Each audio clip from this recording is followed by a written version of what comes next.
नमस्कार, कैसे हो आप लोग। आज के इस इम्पोर्टेंट ई क्लास के अंतर्गत भारत के संविधान के टॉपिक में संवैधानिक विकास की प्रक्रिया के अंतर्गत भारत सरकार अधिनियम 1858 पढ़ने जा रहे हैं। तो शुरू करते हैं। आज का जो टॉपिक है भारत सरकार अधिनियम 1858, गवर्नमेंट ऑफ इंडिया एक्ट 1858। 1857 की महान क्रांति के बाद देश के भीतर ब्रिटिश सत्ता की नींव हिल गई थी। घबरा गई थी ब्रिटेन की सरकार, कहीं देश से सत्ता हाथ से फिसल ना जाए। इसलिए सत्ता में आमूल चूक परिवर्तन करने के लिए भारत सरकार अधिनियम 1858 पारित किया। और इस समय भारत का जो महारानी थी उसका नाम है विक्टोरिया। विक्टोरिया के शासनकाल चल रहा था, यह भी प्रश्न बनता है। विक्टोरिया महारानी थी ब्रिटेन की, और प्रधानमंत्री ब्रिटेन का पामरस्टन था। पामरस्टन ब्रिटेन की प्रधानमंत्री थे। तथा 2 अगस्त 1858 को इसे राज्य की स्वीकृति प्रदान किया गया। राज्य की स्वीकृति किसे? 1858 के अधिनियम का।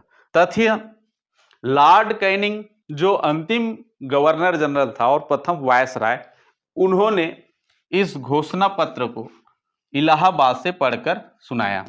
लॉर्ड कैनिंग जो अंतिम गवर्नर जनरल थे, उन्होंने 1858 का अधिनियम को इलाहाबाद, कहां से?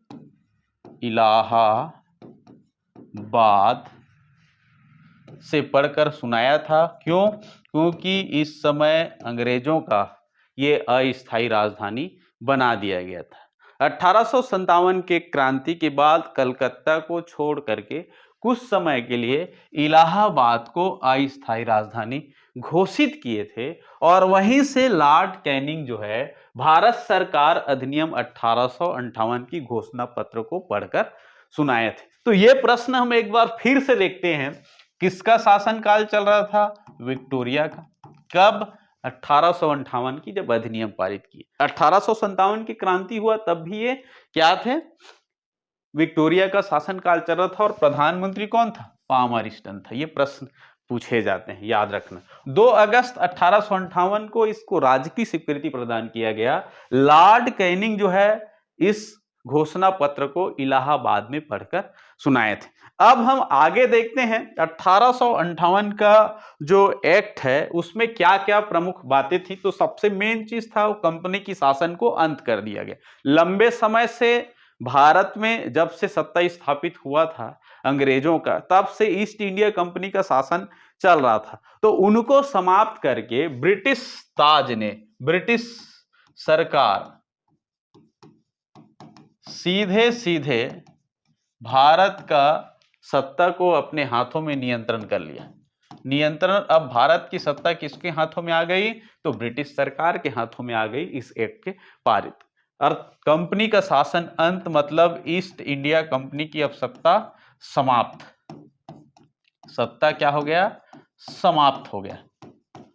1784 का एक्ट बना था जिसको हम कहते हैं पिट इंडिया एक्ट।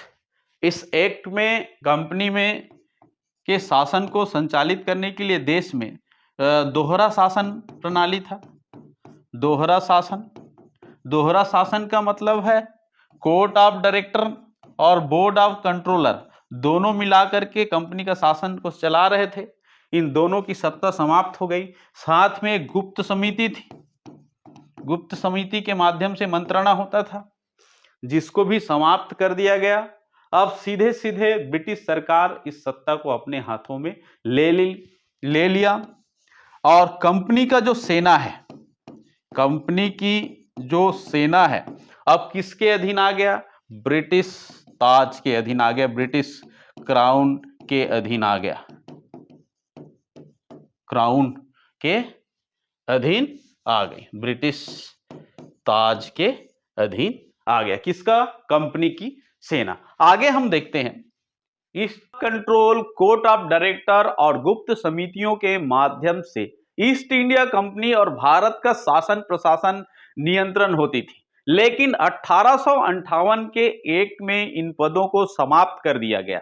अब इसके स्थान पर जो वायसराय है और उनकी कार्यकारिणी परिषद के ऊपर नियंत्रण करने के लिए उसके ऊपर एक नए पद का सृजन किया गया, भारत राज्य सचिव, secretary of state for India, Bharat सचिव का पद का सृजन किया गया। अब आइए हम देखते हैं भारत सचिव कौन था और इनके भारत की सत्ता के ऊपर इनका क्या नियंत्रण था, इनका कार्यकाल।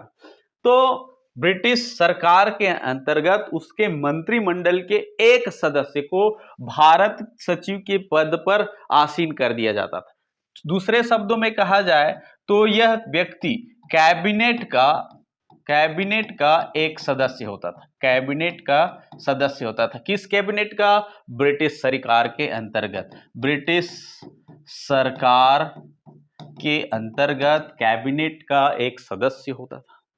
कब इनका क्या रोल थी? भारत के संदर्भ में जो भी कानून बनाया जाता था, भारत के संदर्भ में कानून बनाते समय ये बैठकों का क्या करते थे? अध्यक्षता का कार्य करते थे। कौन? भारत सचिव का काम था जो बैठकों के संदर्भ में ये अध्यक्षता का काम करते थे। तीसरा इनकी बात है, सामान्य मत तो ये देते थे। अपने जिस समय कानून वगैरह बनाना था तो उस समय सामान्य मत का प्रयोग करते थे। इसके साथ साथ अगर वोट की बराबरी हो जाए तो निर्णायक मत देने का अधिकार भी रखते थे। भारत सचिव को निर्णायक मत देने का अधिकार थे। और ये भारत में वायसराय के प्रति या भारत के शासन के प्रति उत्तरदायित्व नहीं था। इनका उत्तरदायित्व था ब्रिटिश संसद के प्रति।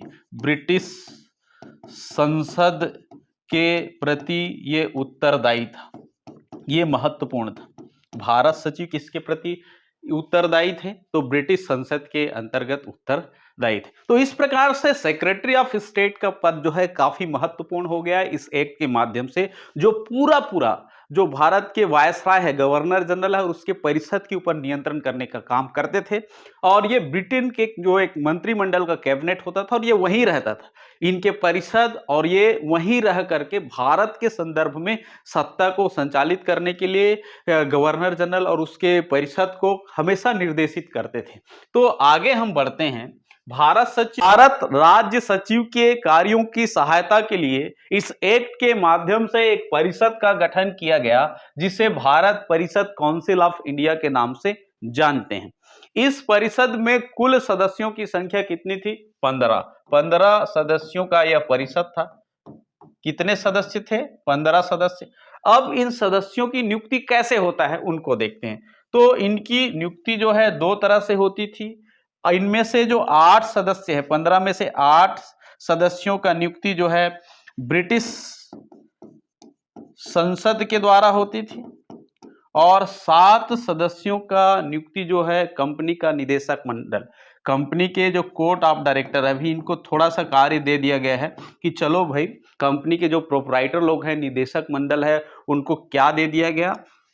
भारत परिषद के अंतर्गत 7 सदस्यों का नियुक्ति का अधिकार दे दिया गया। पूरा का पूरा इनका अधिकार समाप्त नहीं हुआ था, एक चीजें इनके अंतर्गत दे दिया गया था। जो कोर्ट ऑफ डायरेक्टर है उनको 7 सदस्य काउंसिल ऑफ इंडिया के सदस्यों को नियुक्ति करने का अधिकार प्रदान किए गए थे। अब इनके हम कार्यों की समीक्षा करते हैं। तो सबसे पहले हम देखते हैं इनके लिए सेवा शर्त थी, एक योग्यता थी कि वह भारत के शासन प्रशासन के क्षेत्र में 10 साल का अनुभव रखता हो। अर्थात ऐसे व्यक्ति को भारत परिषद का सदस्य बनाया जाता था जो 10 वर्षों का अनुभव रखता है भारतीय भूभाग पर सेवा में। सेवा के क्षेत्र में भारत में 10 साल का उनका अनुभव, सेवा में, भारतीय क्षेत्र में सेवा में 10 वर्षों का अनुभव।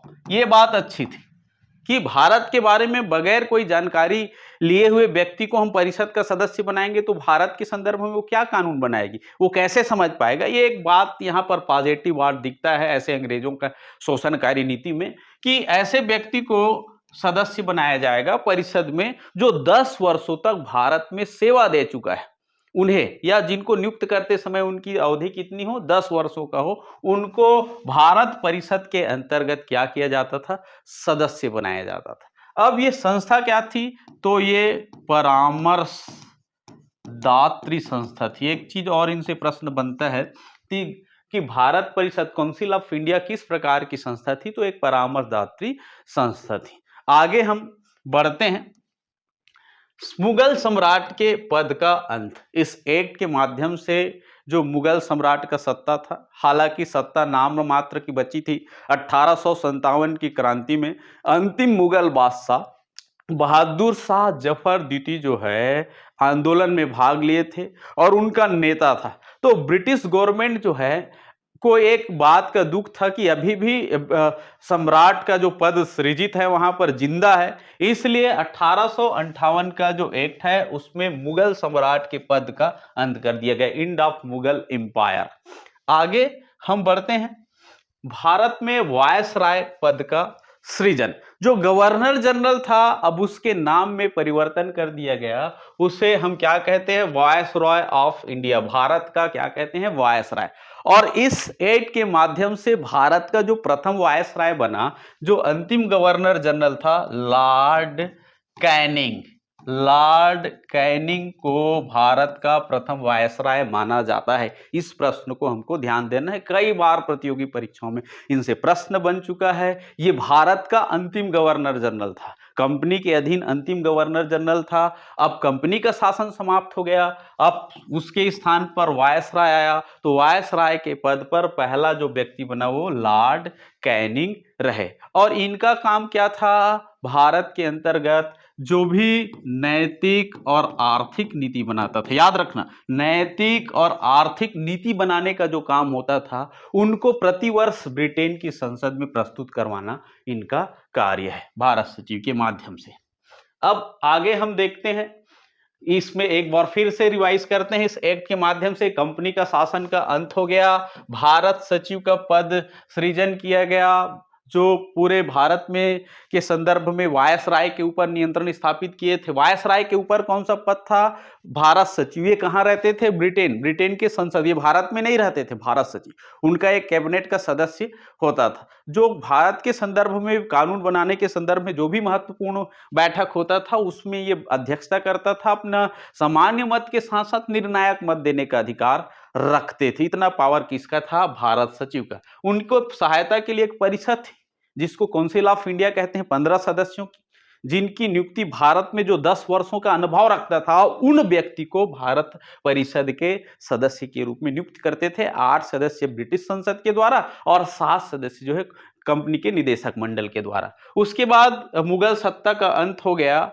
इस एक्ट के माध्यम से अब मुगल की सत्ता जो है समाप्त हो गई, क्योंकि 1857 की क्रांति में भाग लिया था, तो इसलिए चाहता था कि कोई भी एम्पायर यहाँ खड़ा ना हो ब्रिटिश गवर्नमेंट, इसलिए मुगल सत्ता को समाप्त कर दिया गया। वायसराय पद का सृजन किया गया, जो गवर्नर जनरल है उसके नाम में परिवर्तन कर दिया गया, अब वायसराय के पद पर उसे आसीन कर दी गई।